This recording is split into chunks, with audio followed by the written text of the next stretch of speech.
ม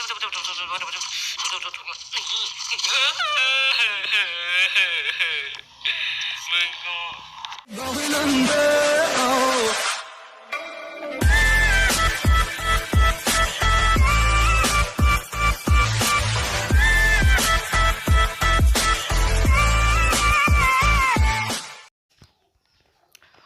โอเค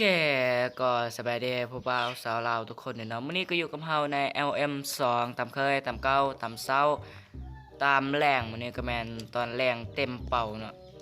ตอนเช้าแล้วบ่มีเนาะมื้อนี้ก็จะมาอยู่กับเกมหนึงเกมหนึ่งเนาะถือว่ามันเกมสร้างบูแบบสไตล์เกมแบบยิงกันแล้วก็เอาแบบอันใดวะเอาคอนตีไปฟาดนั่นฟาดนี่ทำสมบัติเคยเห็นอยู่ที่เกมฟาดเฮือนแล้วก็มาเฮ็ดกำแพงแล้วก็สิ่งต่างๆแล้วก็สู้กันแบบนั้นแน่ก็แม่นนี่ก็เป็นตัวละครหลักของเฮาก็คือโจเซฟ เป็นโจเซฟบ่นี่ส่วนชื่อของเฮาเนาะคนหาบ่ยากง่ายๆเนาะอ่านเพียงได้แมวโพง ชื่อก็ว่าชื่อเกมเอาตั้งเป็นแมวโพงเนาะการเริ่มเล่นก็ประมาณนี้เนาะครับเริ่มเล่นเลยมันจะมีแต่อันแรกให้เราเลือกเนาะ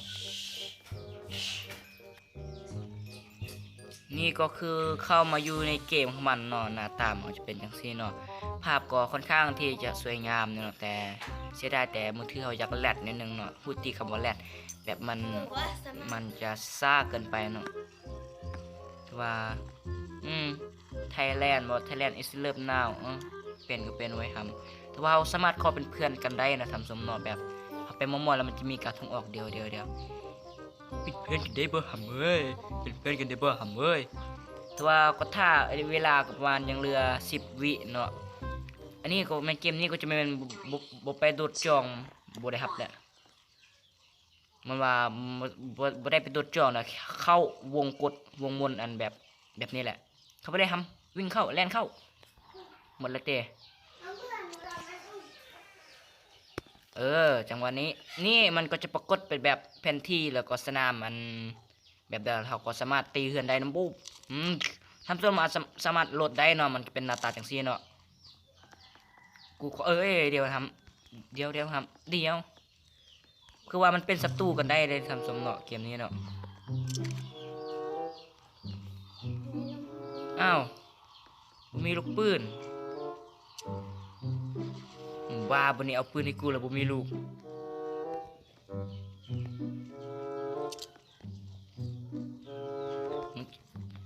มันบอกให้ตีตัวนี้ตีเดี๋ยวตัวนี้มันบอกให้ตีตีเข้าไปตีเข้าไปตีเข้าไปเมื่อเขาได้ไหมโอ้ยนี่ลูกปืนมันบ่แม่ลูกปืนมันโอ้ยแม่จ้อยลูกปืนมันอยู่แสบวะอีหยังวะเนาะหาลูกปืนบ่เห็นโอ้ยามันเสียเยอะเขาก็ ไปฟาร์มตามบ้านอื่นใดทั้งหมดนะท่านผู้ชมเนาะถ้านำส้มก็แค่สร้างตัวนี้ขึ้นมาเนาะนี่เนาะมันสามารถสร้างได้ทุกสิ่งทุกอย่างเนาะกูหาแต่สร้างขึ้นมึงเฮ็ดกูตกเนาะบักหำแม็กสักบาทสบอนี่เนาะมันสามารถสร้างเป็นแบบมันจะมีทับกันระเบิดแน่นอนแม่งเลยเอาไม้มาก่อนวิสองค์ไทยแลนด์เข้าใจบ่ฟันละแม่ทำคือว่าคนก็ยังเหลือ20 คนเดี๋ยวฟันเอาไม้ติ๊กก่อน เพื่อไปประกอบแล้วก็ฟ้าหำใจเย็นหำ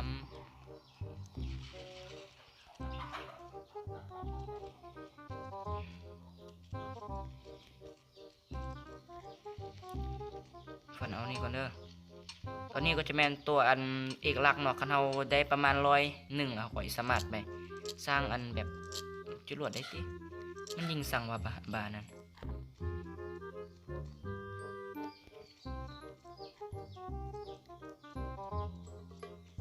ตัวละบ่มีปืนก็บ่มีลูกโอ้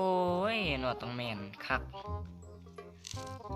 ท่านผู้ชมเบิ่งก็อย่าลืมกดไลค์กดแชร์กดติดตามกดกระดิ่งแจ้งไปมาตั้งกำแพงบนนี้วะ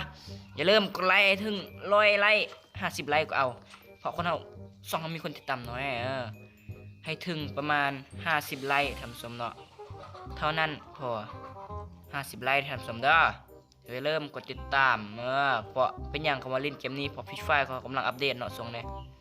มันก็เลยเล่นบ่ได้ก็เลยโหลดเกมนี้มาเล่นเพื่อเนาะแล่นจนตีนจนชาแล้วมันก็ว่าบ่เห็นสั่งเนาะอันนี้ก็จะแม่นเข้าวงกตที่เราสามารถแล่นทะลุไปมาได้ก็ได้นะผู้ชมเนี่ยนี่โอ้โหอีหยังว่าทะลุใส่ว่าเนี่ย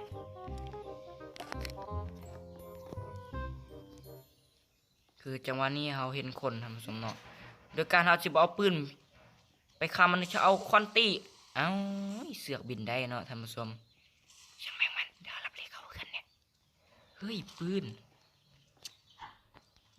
ก็เสือกบ่มีลูกโอ้ยแต่ทุกเนาะเกมอันนี้ กูลินเฮ้ยกูว่าแล้วปืนสายฟ้ากูตายแน่ตายแท้ท่านผู้ชมบ้านเจ้าเดี๋ยวบอกเห็นตรงนี้นะ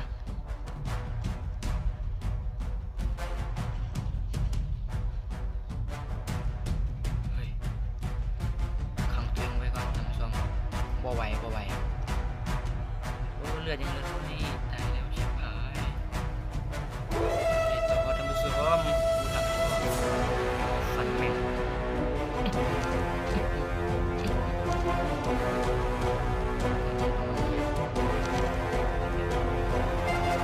สติ๊กไปเด้อกูถึงงูอยู่ซ้ายโมเฮ้ยทางไหนกูมีคนไปทางนี้ถ้ามีปืนเนี่ยเอาแบบ